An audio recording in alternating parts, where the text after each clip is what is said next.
Hi friends, ମୁଁ ସ୍वीटी ମୁଁ Bapun welcome କରୁଛୁ ଆମ ଚ୍ୟାନେଲ ସ୍वीटी ବାପୁନ ଲାଇଫଷ୍ଟାଇଲ କୁ। फ्रेंड्स ଚିତ୍ରରେ ଆପଣ ପଣସ ଦେଖି ଜାଣିପାରୁଥିବେ ଆଜି ଭ୍ଲଗଟା କାହା ଉପରେ ବେଷ୍ଟ ହେଇଛି। ଦେଖନ୍ତୁ ବୋଉ ରେଡି ଆଜିର ଭ୍ଲଗଟା ଷ୍ଟାର୍ଟ କରିବା ବୋଉଙ୍କ ହାତ ତିଆରି ପଣସ ଡାଲମା। ଚାଲନ୍ତୁ ଷ୍ଟାର୍ଟ କରିବା ପଣସ ଡାଲମା। ପଣସ କଟା ଚାଲିଛି ଏଠି ଏତିକି କଟା ହେଇଗଲାଣି ଆହୁରି କଟା ହବ।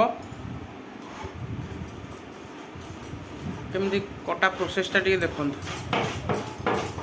ଏ ଆମର ମାଉସୀ ଘରୁ ଆସିଛି ପଣସ କୁଣ୍ଡେଇହାଟରୁ। ଏ ଦେଶୀ ଆମ୍ବ ଦେଶୀ ପାଚିଲା ଆମ୍ବ ବି ମାଉସୀ ଦେଇଛି। ଏପଟେ ସଜନା ଶାଗ ଦେଇଛି ସିଲି ଆମର ଏଠି ବାଛୁଛି ବସିକି। ସିଏ ଇଏ ଖାଲି ଶାଗ ବଛା ମ୍ୟାନ୍। ମାଉସୀ ଘରୁ ବାପା ହାରିଆ କାଲି ଯାଇଥିଲେ, ଆମେ ତ ଭୁବନେଶ୍ୱର କାଲି ଯାଇଥିଲୁ। ମାଉସୀ ପୁରା ସବୁ ଜିନିଷ ଗଦେଇକି ଦେଇଛି ଆଉ ସବୁ ଦେଇଛି। ଏଠି ବେଲ ଗୋଟେ ଦେଇଛି, ସଜନା ଶାଗ। ଦେଖନ୍ତୁ କେମିତି କଟା ହେଉଛି ପଣସଟା। ମାନେ ପଣସ କାଟିବା ପ୍ରୋସେସଟା ମେନ୍। ଆଉ ସେଟା ସେ ପୁରା ଟେକ୍ନିକରେ କାଟିବେ।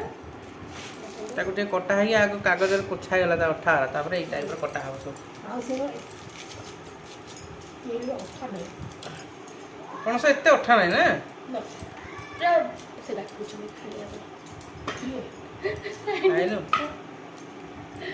ଆଜି ପଣସ ତରକାରୀ ହବ, ଆଉ ସଜନା ଶାଗ ଭଜା ହବ। ପଣସ ତରକାରୀ ନା ପଣସ ଡାଲମା? ପଣସ ଡାଲମା। ପଣସ ଡାଲମା ମାନେ ତା ରେସିପିଟା ଆଜି ଆପଣଙ୍କୁ ଆମେ ଭିଡ଼ିଓ ମାଧ୍ୟମରେ ଫୁଲ୍ ପଣସ ରେସିପିଟା ହେବ। ହଁ ଆଜି ଫୁଲ୍ ପଣସ ରେସିପି ହେବ। ଏବେ ତ ପଣସ ଡାଲମା ହେବ। ଛୁଆମାନେ ପ୍ଲିଜ୍ ଡାକୁଛନ୍ତି, ଆମର ବଚ୍ଚା ପାଟିଙ୍କୁ ତ ଆପଣ ଦେଖିଥିବେ। ଆଉ ଛୁଟି ଦିନ ଯେହେତୁ ସେମାନେ ଖେଳିବା ଆଉ ଆମର ବର୍ତ୍ତମାନ ରୋଷେଇ ବ୍ରେକଫାଷ୍ଟ ରେଡ଼ି ହେଇସାରିଲାଣି। ଏବେ ତାକୁ ବସା ଚାଲିଛି। ଆଜି ବୋଉଙ୍କ ହାତର ସ୍ପେଶାଲ ପଣସ ଡାଲମା ରେସିପିଟା ଆପଣଙ୍କ ସହିତ ସେୟାର କରିବୁ। ଆଶା କରୁଛୁ ଭଲ ଲାଗିବ।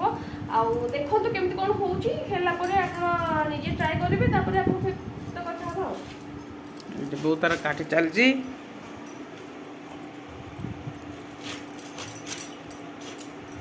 ଏମିତି କାଟିବେ ସବୁ ଆଉ ତାକୁ ଚୋପା ଛଡ଼ି। ତା ମଝି ପୋର୍ସନଟା ବି ସେମିତି କଟିକି ଫୋପଡ଼ା ହେଉଛି। ତ ଏମିତି କାଟି ସବୁ ଗୁଣ୍ଡ କରିଦେବେ। ଗୁଣ୍ଡ ଗୁଣ୍ଡ କରିଦେବେ, ତାପରେ ଧୁଆ ହେବ। ତ ଫାର୍ଷ୍ଟ ପ୍ରୋସେସଟା କ'ଣ ହେଲା ନା ପଣସକୁ ଆଣିବେ, ଚୋପା ଛଡ଼େଇବେ, ତାକୁ ଏଇଭଳିଆ ସାଇଜ୍ ଦେବେ। ଦେଖନ୍ତୁ କେମିତି ସାଇଜ୍ ହେଇଛି, ଏଇଭଳିଆ ସାଇଜ୍। ଏଇଟା ହେଉଛି ଡାଲମାର ସାଇଜ୍। ଡାଲମା ପାଇଁ ଏମିତି ଆମର ବର୍ତ୍ତମାନ ଦେଖନ୍ତୁ ସମସ୍ତେ ବର୍ତ୍ତମାନ କାମ। ଇଏ ଶାଗ ବାଛୁଛି, ବୋଉ ସେଇଟା କାଟୁଛି, ବାପା ଆସିଲେ ଏଇ ଯେଉଁ ଫୁଟ ଗୁଡ଼ାକ ଛଡ଼େଇବେ।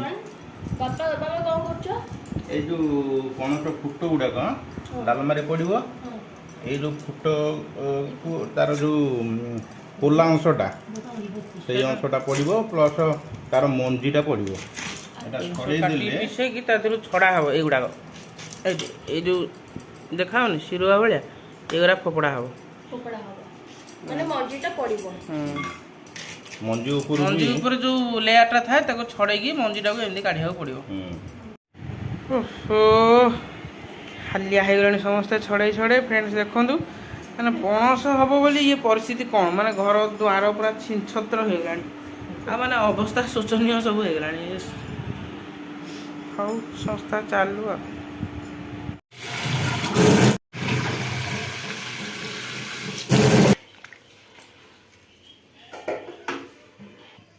ସିଝିଗଲେ ଭଲ ଲାଗିବ।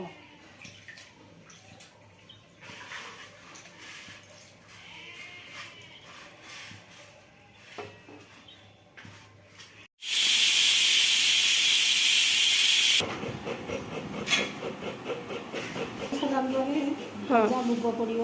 ଭଜା ମୁଗ। ତ ଫ୍ରେଣ୍ଡସ୍ ପଣସ ଡାଲମା ପାଇଁ ଭଜା ମୁଗ ଆମର ବାହାରିଛି। ଭଜା ମୁଗ ପଡ଼ିବ। ଦେନ୍ ହରଡ଼ ଡାଲି, ମାନେ ଭଜା ମୁଗ ଆଉ ହରଡ଼ ଡାଲି ମିକ୍ସରେ ଡାଲମାଟା ପ୍ରସ୍ତୁତ ହେବ। ଏପଟେ ତ ଦୁଇଟା ହୁଇସିଲ୍ ଆମର ହେଇସାରିଲାଣି। ପଣସକୁ ପ୍ରେସରରେ ଦେଇକି ଦୁଇଟା ହୁଇସିଲ୍ ଆମେ ଦେଇସାରିଛୁ। ଏବେ ଆକୁ ଧୋଇଦେବା ଡାଲିକୁ। ତାପରେ ଆମେ ଆଗରୁ ବେସ୍ରେ ପାଣି ଗରମ କରିଦେଇଛେ, ସେଥିରେ ଧୋଇକି ରଖିଥିବା ଡାଲିକୁ ପକାଇଦେବା। କିଛି ସମୟ ଫୁଟାଇବା ପାଇଁ ଛାଡ଼ିଦେବା। ଆବଶ୍ୟକ ଅନୁସାରେ ଲୁଣ ଦେଇଦେବା, ଏକାଥରେ ଲୁଣ ଦେଇଦେବା। ପରେ ଛେଚା ହେଇ ରଖା ହେଇଥିବା ଅଦା ଆଉ ଲଙ୍କାକୁ ଆମେ ଛେଚି ଦେଇଥିବା ସେଇଟା ପକାଇଦେବା।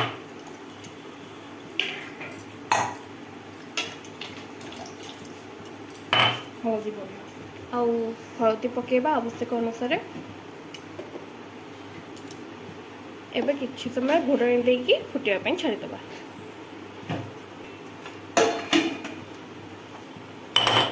ତ ଫ୍ରେଣ୍ଡସ୍ ଆମର ଡାଲି ଫୁଟିବା ପାଇଁ ଆମେ ଛାଡ଼ି ଦେଇଛେ। ଏବେ ଡାଲମାରେ ପ୍ରସ୍ତୁତ ହେବା ପାଇଁ ଆଳୁକୁ କଟା ହେଉଛି। ଦେଖିପାରୁଥିବେ ଫ୍ରେଣ୍ଡସ୍ ଏଇ ସାଇଜ୍ର ଆମେ କାଟୁଛେ, ଏଇ ସେପ୍ ଦେବା। ଏଇ ସେପ୍ ଦେଲେ ଡାଲମାଟା ଆମର ଭଲ ଲାଗିବ। ବର୍ତ୍ତମାନ ଘୋଡ଼ଣିଟିକୁ କାଢ଼ି ଆମେ ଆଳୁକୁ ଯେଉଁ କାଟିକି ରଖିଥିଲେ ତାକୁ ଆମେ ପରିଷ୍କାର ଭାବେ ଧୋଇ ଦେଇଛେ, ସେଇଟାକୁ ଏଥିରେ ପକାଇଦେବା। ଆଳୁ ବର୍ତ୍ତମାନ ପଡ଼ିଗଲା, ମାନେ ଓନ୍ଲି ଆମେ ଆଳୁ, ପଣସ ଆଉ ଡାଲି ଦ୍ୱାରା ହିଁ ପଣସ ଡାଲମାଟା କରିବା। ବର୍ତ୍ତମାନ ପୁଣି ଘୋଡ଼ଣି ଦେଇଦେଲେ ଏଇଟା ଫୁଟିବା ପାଇଁ ଛାଡ଼ିଦେବା।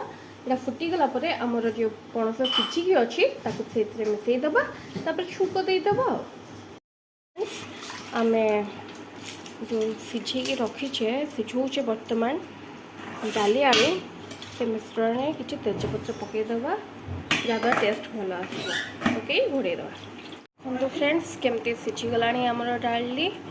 ଆଉ ଏଇଠି ଆମର ପ୍ରେସର ଦିଆହେଇଥିଲା ପଣସକୁ, 2ଟା ହୁଇସିଲ୍ ଦେଇ ସିଝେଇ ଦେଇଥିଲୁ। ବର୍ତ୍ତମାନ ଏ ସିଝା ହେଇଥିବା ପଣସଟାକୁ ଆମେ ଆଡ଼୍ କରିବା ଡାଲିରେ। ଚାଲନ୍ତୁ ଆଡ଼୍ କରିବା। ଆଡ଼୍ କରିବା।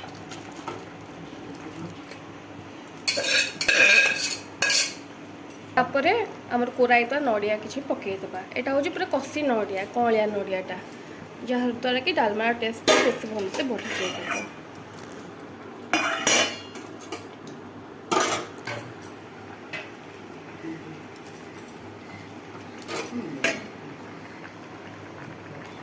ଆଉ କିଛି ସମୟ ଘୋଡ଼ଣି ଦେଇକି ଫୁଟିବା ପାଇଁ ଛାଡ଼ିଦେବା। ଯେଉଁ ଜିରା ଲଙ୍କାକୁ ଆମେ କଡ଼େଇରେ ଭାଜିଥିଲେ, ବର୍ତ୍ତମାନ ସେ ଜିରା ଲଙ୍କାକୁ ଆମେ ହେମଦସ୍ତାରେ ଦେଇଦେବା।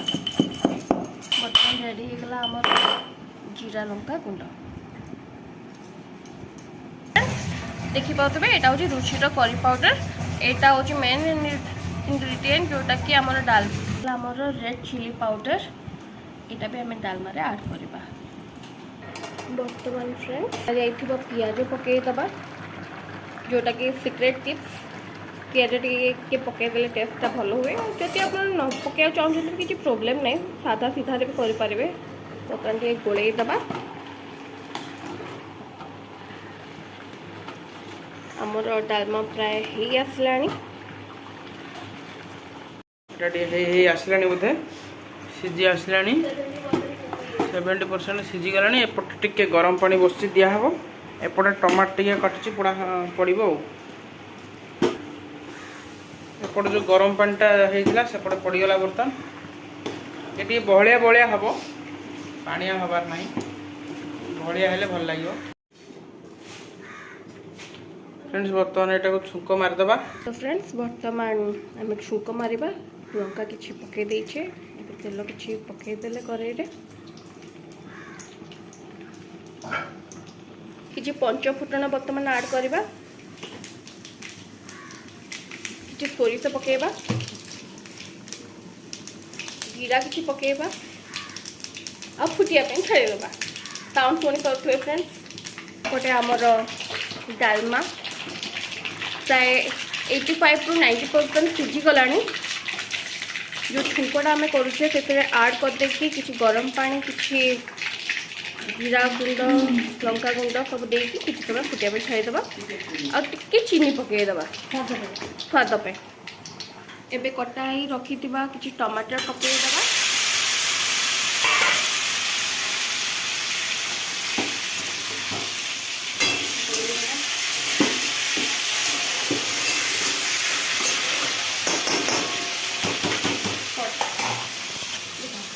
ଏବେ କିଛି ଲଙ୍କା ଗୁଣ୍ଡ ପକାଇଦେବା ସେଥିରେ, ଆଉ କରି ପାଉଡ଼ର, ରୁଚିର କରି ପାଉଡ଼ର ପକାଇକି ଭଲସେ ଗୋଳେଇଦେବା। ଏଇଟା ହେଉଛି ବୋଉଙ୍କ ଷ୍ଟାଇଲର ପଣସ ଡାଲମା। ତ ସମସ୍ତଙ୍କର ଅଲଗା ଅଲଗା ପ୍ରୋସେସ୍ ଥାଏ। ଏଇଟା ହେଉଛି ବୋଉଙ୍କର ରେସିପି। ଆପଣ କେଉଁ ପ୍ରୋସେସ୍ରେ ଡାଲମା କରୁଛନ୍ତି କ'ଣ ଆମକୁ କମେଣ୍ଟ आ छुंको को बर्तमान डालमा रे पकई दबा देखि पाउथिबे केते कलरफुल देखा होची बहुत सुंदर देखा होची आ बर्तमान किछि उषुम पानी आमे डालमा रे ऐड करबा आ 5 मिनिट्स फुटिया पे छाड़ी दबा एपटे गोळेई दबा डालमाटा को भल करे गोळेई दबा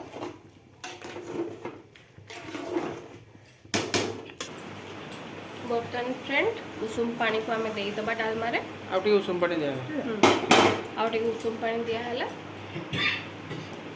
आ 5 मिनिट भितर हमर पनस डालमा प्रस्तुत हो जिवो लास्ट देखो लास्ट को फ्रेंड्स जीरा लंका गुंड जो छेचा होता सेटा पकईदबा जोटा कि डालमार टेस्ट को 100 रे बढ़ईदबा देखिए केते सुंदर देखा बर्तमान टिके गोलैदबा गैस समय गैस 5 मिनिट्स पर्यंत फुटिया छाड़ीदबा रेडी हो पनस डालमा आम समस्ते छपे करके खाइबा खाई आपको टेस्ट केमती कौन हो शेयर करूँ